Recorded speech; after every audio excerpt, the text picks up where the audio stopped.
السلام علیکم دوستوں۔ سال 1857 جب ہندوستان پر انگریزوں کا قبضہ مضبوط ہو گیا اور دہلی کے لال قلعے پر بھی برطانوی اقتدار کا جھنڈا لہرانے لگا تو انگریزوں نے سب سے پہلا کام یہ کیا کہ اس ملک پر ہندوستانی مسلمانوں کی زمین تنگ کر دی۔ اگرچہ انگریزوں کا نشانہ ہندو بھی تھے، لیکن وہ مسلمانوں کو خصوصیت سے نشانہ بنا رہے تھے۔ مسلمانوں کی زمین جاگیریں چھین لی گئیں، ان کی زبان کو غیر سرکاری قرار دیا گیا، ان کے ادارے اور انسٹیٹیوشنز کو بند کر دیے گئے، انہیں نوکریوں سے بے دخل کر دیا گیا۔ یہی نہیں بلکہ مسلمانوں کے دین و مذہب پر بھی حملے شروع ہو گئے۔ ایک طرف مسلمانوں کا وجود خطرے میں تھا تو دوسری طرف مسلمانوں کے دین و مذہب پر حملے شروع ہو رہے تھے۔ انگریز یہ بات اچھی طرح جانتے تھے کہ مسلمان کسی قیمت خاموش بیٹھنے والے نہیں ہیں، اس لیے وہ مسلمانوں سے روح اسلام کو ختم کرنا ضروری سمجھتے تھے۔ مسلمانوں سے روح محمدی کو ختم کرنے کے لیے ضروری تھا کہ مسلمانوں کے مذہبی مراکز کو ختم کر دیا جائے، اور اس کی ہر ممکن کوشش کی گئی۔ دہلی، آگرہ، ملتان، خیر آباد، بنگال اور بہار کے مدارس جو ہندوستانی سلاطین و امراء کی وقف کردہ جائیدادوں سے چل رہے تھے، حکومت نے تمام اوقاف کی جائیداد کو اپنے قبضے میں لے لیا۔ ایسے حالات میں جبکہ مغلیہ سلطنت کے آخری بادشاہ، آخری چشم و چراغ بہادر شاہ ظفر کو گرفتار کر لیا گیا، صرف ایک دن میں 14 مغل شہزادوں کو پھانسی دے دی گئی۔ ایک مورخ کا بیان ہے کہ ایک دن میں 27,000 مسلمانوں کو پھانسی دے دی گئی۔ 7 دن تک برابر قتل عام جاری رہا۔ انہوں نے اپنے نزدیک گویا نسل تیموری کو باقی نہ رکھا۔ انگریزوں کا مقصد صرف یہ نہیں تھا کہ وہ ہندوستان میں اپنے سیاسی اقتدار کو مضبوط بنائیں، بلکہ وہ چاہتے تھے کہ ہندوستان کے رہنے والے لوگ مذہبی اعتبار سے عیسائیت میں تبدیل ہو جائیں۔ وہ اس ملک میں اسپین کی تاریخ دہرانا چاہتے تھے۔ تاریخ کے ایسے نازک موڑ پر، ایسے حالات میں شاملی کا ایک مرد مجاہد اٹھا اور ہندوستان میں مسلمانوں کے دین و مذہب کی حفاظت کا بیڑا اپنے سر اٹھا لیا۔ جی ہاں دوستوں، ہم بات کر رہے ہیں حجت الاسلام حضرت مولانا محمد قاسم نانوتوی رحمۃ اللہ علیہ کے بارے میں۔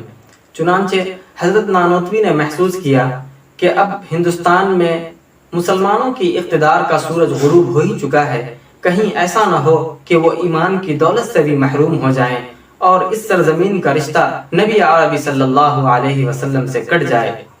اس مقصد کے تحت آپ نے اپنے رفقا کے ساتھ مل کر دارالعلوم دیوبند کی بنیاد رکھی، جس کا مقصد صرف ایک تعلیمی ادارے کا قیام نہیں تھا، بلکہ ایک مشن تھا، ایک تحریک تھی، اور اسلام کا تحفظ و بقا مقصود تھا۔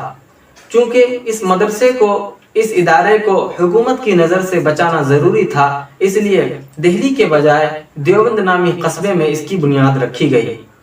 حاجی محمد عابد حسین، مولانا ذوالفقار علی دیوبندی اور مولانا فضل الرحمن عثمانی اس تحریک میں آپ کے ساتھ پیش تھے۔ 30 مئی سن 1866 عیسوی بروز جمعرات چھتا نامی مسجد کے صحن میں انار کے درخت کے نیچے زیر آسمان بے سر و سامانی اور توکل کے سرمایہ کے ساتھ اس درسگاہ کا آغاز کیا گیا۔ حضرت نانوتوی سہارنپور کے قریب ایک گاؤں نانوتا میں سن 1833 عیسوی میں پیدا ہوئے۔ آپ کے والد گرامی کا نام اسد علی صدیقی تھا۔ آپ نے ابتدائی تعلیم اپنے گاؤں میں حاصل کی۔ سال 1843 عیسوی میں آپ دہلی تشریف لے گئے، جہاں آپ نے منطق، فلسفہ اور علم کلام پر متعدد کتابیں مولانا مملوک علی سے پڑھی۔ تعلیم سے فراغت کے بعد آپ ادارت کے فرائض انجام دینے لگے اور ساتھ ہی درس و تدریس کا سلسلہ بھی جاری رکھا۔ اسی دوران آپ کی ملاقات حاجی امداد اللہ مہاجر مکی رحمۃ اللہ علیہ سے ہوا، جو آخری دم تک قائم رہا۔ 1857 میں آپ نے شاملی کی جنگ میں حصہ لیا۔ 1860 میں آپ نے حج بیت اللہ کیا، اور سن 1866 عیسوی میں جب دارالعلوم دیوبند کا قیام وجود میں آیا تو آپ نے وہیں اقامت اختیار کی، اور آپ اپنی آخری سانس تک اس مدرسے کی تعمیر و ترقی میں مصروف رہے۔ حضرت نانوتوی کے کارناموں میں عظیم الشان کارنامہ دارالعلوم دیوبند کا قیام ہے۔ مصر کے جامع ازہر کے بعد